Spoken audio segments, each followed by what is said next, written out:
यशस्वी प्रधानमंत्री श्री नरेंद्र मोदी जी के नेतृत्व में हमारे किसानों की समृद्धि के लिए और खेती को आधुनिक और लाभकारी बनाने के लिए बीते 10 वर्षों में अथक और समग्र प्रयास किए गए हैं। हमारे मेहनती किसान भाई बहनों के हितों के लिए समर्पित भारत सरकार ने मिट्टी की जांच और सिंचाई से लेकर खाद तक, बीज और बीमा से लेकर बाजार तक, क्रेडिट कार्ड से लेकर ड्रोन के उपयोग तक और एफपीओ से लेकर किसान समृद्धि केंद्र तक ऐसी कई पहलों से कृषि क्षेत्र को नई मजबूती दी है। आज हमारी सरकार का हर निर्णय, हर नीति विकसित भारत को समर्पित है और विकसित भारत का बहुत बड़ा आधार हमारे किसान हैं। किसानों को सशक्त बनाने की दिशा में आज कई बड़े कदम उठाए गए हैं। इसी दिशा में किसानों को सशक्त बनाने और उनकी मेहनत व समर्पण को सम्मान देने के उद्देश्य से शुरू की गई प्रधानमंत्री किसान सम्मान निधि योजना ने 6 वर्ष पूरे कर लिए हैं। ये योजना विश्व की सबसे बड़ी डायरेक्ट बेनिफिट ट्रांसफर डीबीटी योजनाओं में से एक है। इस योजना के तहत किसानों को हर साल 6,000 रुपए की राशि सीधे उनके बैंक खातों में भेजी जाती है। अब तक करीब 3.5 लाख करोड़ रुपए की राशि सीधे किसानों के बैंक खातों में ट्रांसफर की जा चुकी है, जिससे उनकी आर्थिक स्थिति मजबूत हुई है। पीएम किसान के 85% से अधिक लाभार्थी छोटे व सीमांत किसान हैं। इस योजना में महिला किसानों की भागीदारी भी लगातार बढ़ रही है, जिससे ग्रामीण अर्थव्यवस्था में महिलाओं की सशक्त भूमिका को बल मिल रहा है। पीएम किसान से किसान साथियों को नए कृषि उपकरण, उच्च गुणवत्ता वाले बीज और उर्वरक खरीदने में मदद मिली है, जिससे उत्पादकता बढ़ी है और उनकी आय में वृद्धि हुई है। पीएम किसान के मजबूत डिजिटल इंफ्रास्ट्रक्चर और पारदर्शिता ने बिचौलियों की भूमिका को समाप्त कर दिया है। 9 लाख से ज्यादा वन क्षेत्र के किसानों और 16,500 से अधिक सीमावर्ती गांवों के किसानों को भी योजना का लाभ मिल रहा है। कृषि और किसान कल्याण को प्राथमिकता देते हुए केंद्र सरकार ने अन्नदाता को उनकी उपज का उचित मूल्य दिलाने के लिए गत 10 वर्षों में 20 लाख करोड़ रुपए से अधिक की राशि से एमएसपी पर गेहूं, धान, कपास, दलहन और तिलहन फसलों की खरीद की है। इतना ही नहीं, 12 लाख करोड़ रुपए की उर्वरक सब्सिडी से किसानों को उचित मूल्य पर पर्याप्त और गुणवत्ता वाले उर्वरक की उपलब्धता सुनिश्चित की है, जो भारत सरकार की सतत प्रतिबद्धता को दिखाता है। माननीय प्रधानमंत्री श्री नरेंद्र मोदी जी के नेतृत्व में केंद्र सरकार पशुपालकों की आय वृद्धि के लिए निरंतर प्रयासरत है। इन्हीं सभी प्रयासों के कारण आज भारत विश्व में दुग्ध उत्पादन में प्रथम स्थान पर है। साथ ही पशु रोगों की रोकथाम के लिए मुंह और खुरपका रोग यानी एफएमडी के 100 करोड़ से अधिक टीके लगाए जा चुके हैं। इस साल के बजट में भी किसान कल्याण के लिए कई महत्वपूर्ण निर्णय लिए गए हैं, जिनमें प्रधानमंत्री धन धान्य कृषि योजना शामिल है, जो कम उत्पादकता वाले 100 जिलों में सिंचाई, गुणवत्तापूर्ण बीज और खाद उर्वरक प्रदान कर भूमि की उपजाऊ क्षमता बढ़ाने पर केंद्रित है। इसके अलावा कपास उत्पादकता एवं दलहन आत्मनिर्भरता मिशन के तहत किसानों को अधिक उपज, उचित मूल्य और निर्यात के अवसर उपलब्ध कराने का लक्ष्य है। बिहार में मखाना बोर्ड की स्थापना से मखाना उत्पादन को बढ़ावा मिलेगा, जिससे किसानों को बेहतर कीमत और प्रसंस्करण सुविधाएं मिलेंगी। आज प्रधानमंत्री श्री नरेंद्र मोदी जी द्वारा पीएम किसान सम्मान निधि की 19वीं किश्त के तहत 9 करोड़ 80 लाख से अधिक किसानों के बैंक खातों में 22,000 करोड़ रुपए से अधिक की सम्मान राशि का सीधा हस्तांतरण किसान सम्मान की इसी अटूट श्रृंखला का प्रमाण है। इसके साथ ही प्रधानमंत्री जी के द्वारा 10,000 किसान उत्पादक संगठनों का राष्ट्र को समर्पण, भारत सरकार के राष्ट्रीय गोकुल मिशन के तहत मोतिहारी में उत्कृष्टता केंद्र का लोकार्पण, जिससे भारत की देशी नस्लों के संरक्षण एवं संवर्धन को नई दिशा मिलेगी और 5 लाख से अधिक किसानों को लाभ होगा। आज बरौनी में दुग्ध संयंत्र का उद्घाटन भी डेयरी किसानों के हितों को सुनिश्चित करने की ओर अहम कदम है, जिससे डेयरी सहकारिता से जुड़े किसानों की आय में तेजी से वृद्धि होगी। ऐसे ही समर्पित प्रयासों से विकसित भारत के लिए समृद्ध किसान का संकल्प सशक्त होता रहेगा।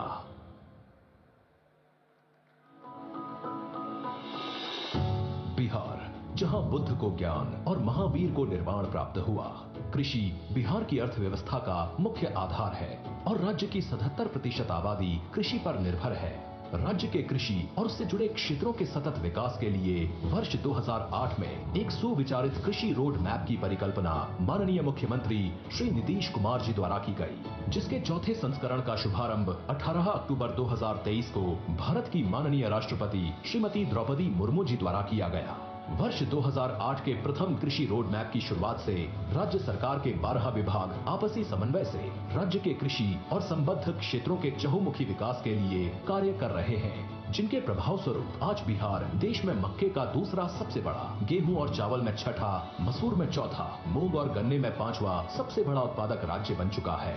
इसके अलावा बिहार देश का चौथा सबसे बड़ा सब्जी उत्पादक और 8वां सबसे बड़ा फल उत्पादक राज्य भी है। लीची, मशरूम और मखाना के उत्पादन में बिहार अव्वल स्थान पर है, जबकि आलू और आम में तीसरा, शहद में चौथा तथा केले में 7वां स्थान रखता है। देश के कुल मखाना उत्पादन का 90% उत्पादन बिहार में होता है। भारत सरकार द्वारा बिहार में मखाना बोर्ड की स्थापना का निर्णय लिया गया है।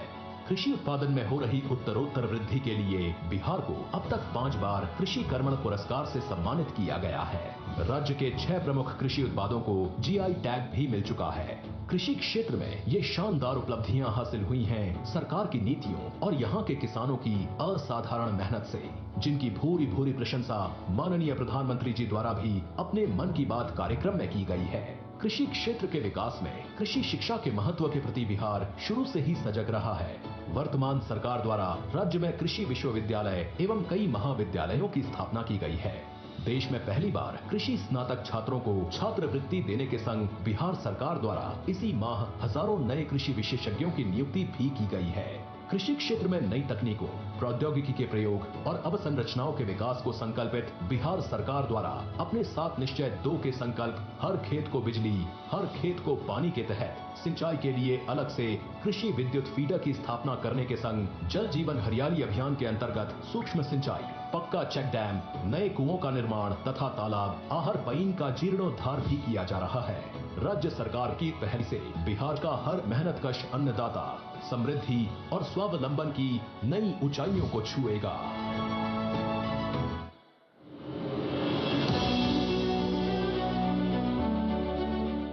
विकसित भारत के लिए विकसित बिहार का निर्माण, ये है डबल इंजन सरकार का संकल्प। बिहार वो धरती है जिसने सदियों तक देश का नेतृत्व किया। विकसित भारत के लिए बिहार का विकसित होना उतना ही जरूरी है।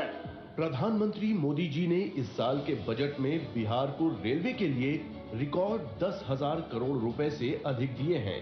आज बिहार में 12 वंदे भारत ट्रेनें एवं देश की पहली अमृत भारत एक्सप्रेस ट्रेन चल रही हैं। इसी श्रृंखला में आज बिहार को 2 नई रेल परियोजनाओं की सौगात मिल रही है।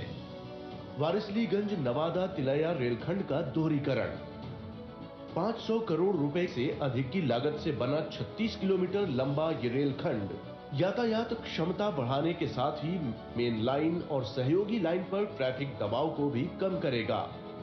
इसका लाभ नवादा और आसपास के जिलों की बड़ी आबादी को तो मिलेगा ही, साथ ही दिल्ली हावड़ा मार्ग पर यात्रा करने वाले यात्री भी लाभान्वित होंगे। दूसरा प्रोजेक्ट है करीब 50 करोड़ रुपए की लागत वाला Ismailpur Rafiganj road over bridge. इससे औरंगाबाद जिले में रेल एवं सड़क यातायात सुगम और सुरक्षित होगा। स्थानीय लोगों को रेलवे क्रॉसिंग पर अब रुकना नहीं पड़ेगा और वे निर्बाध यात्रा कर सकेंगे।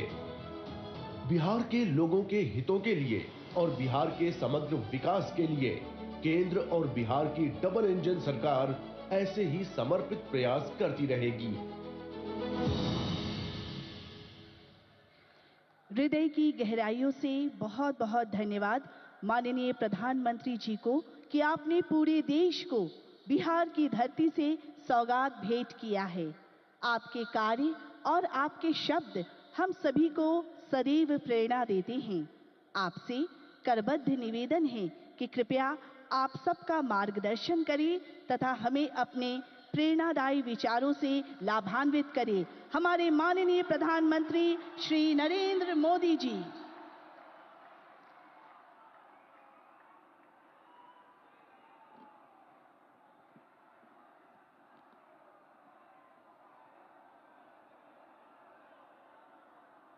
भारत माता की।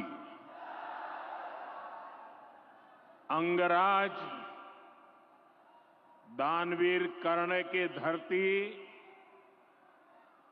महर्षि मैही के तपस्थली, भगवान वासुपूज्य के पंच कल्याणक भूमि, विश्व प्रसिद्ध विक्रमशिला महाविहार, बाबा बूढ़ानाथ के पवित्र भूमि पे सब भाई बहन सैनिक के प्रणाम करे छिए।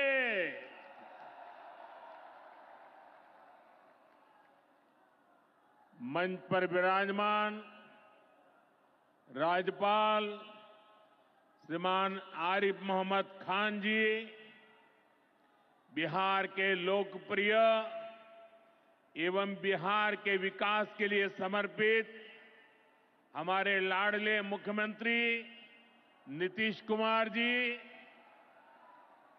केंद्रीय मंत्रिमंडल में मेरे सहयोगी शिवराज सिंह चौहान जी,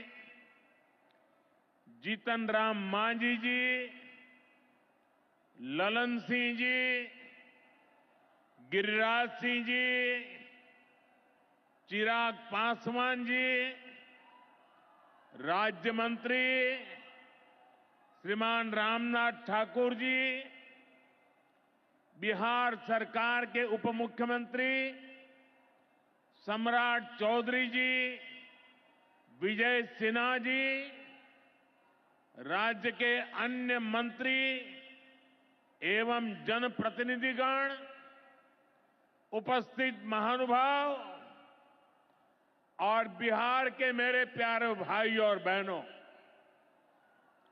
आज हमारे साथ देश के कोने कोने में कई मुख्यमंत्री, कई मंत्री और करोड़ों करोड़ों किसान भी आज इस कार्यक्रम में हमारे साथ जुड़े हुए हैं। मैं उन सबको भी आदरपूर्वक नमन करता हूं।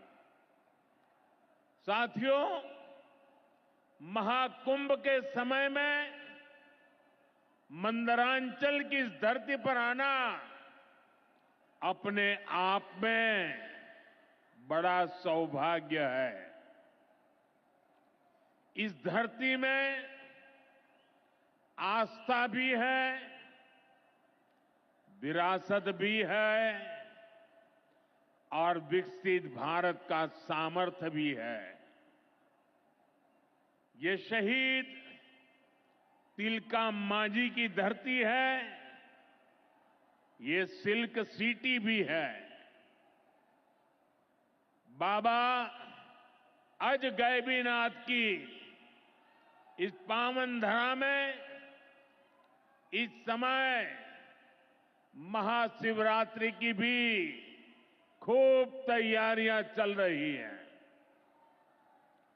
ऐसे पवित्र समय में मुझे पीएम किसान निधि की एक और किस्त देश के करोड़ों किसानों को भेजने का सौभाग्य मिला है। करीब 22,000 करोड़ रुपए एक क्लिक पर देश भर के किसानों के खाते में पहुंचे हैं। और जैसे ही अभी मैंने क्लिक दबाई, मैं देख रहा था यहां पर भी जो राज्यों के दृश्य दिख रहे थे, यहां भी कुछ लोगों की तरफ मेरी नजर गई। वो फटाफट अपने मोबाइल देख रहे थे कि पैसा आया कि नहीं आया, और तुरंत उनकी आंखों में चमक दिखाई देती थी। साथियों, आज जो किसान सम्मान निधि दी गई है, इसमें बिहार के भी 75 लाख से अधिक किसान परिवार है। बिहार के किसानों खाते में आज सीधे करीब 1600 करोड़ रुपए उनके खाते में पहुंच चुके हैं। मैं बिहार और देश के सभी किसान परिवारों को बहुत बहुत शुभकामनाएं देता हूं, बधाई देता हूं। साथियों, मैंने लाल किले से कहा है कि विकसित भारत के 4 मजबूत स्तंभ है। ये स्तंभ है गरीब, हमारे अन्नदाता किसान, हमारे नौजवान, हमारे युवा और हमारे देश की नारी शक्ति। एनडीए सरकार चाहे केंद्र में हो या फिर यहां नीतीश जी के नेतृत्व में चल रही सरकार हो, किसान कल्याण हमारी प्राथमिकता में है। बीते दशक में हमने किसानों की हर समस्या के समाधान के लिए पूरी शक्ति से काम किया है। किसान को खेती के लिए अच्छे बीज चाहिए, पर्याप्त और सस्ती खाद चाहिए, किसानों को सिंचाई की सुविधा चाहिए, पशुओं का बीमारी से बचाव चाहिए और आपदा के समय नुकसान से सुरक्षा चाहिए।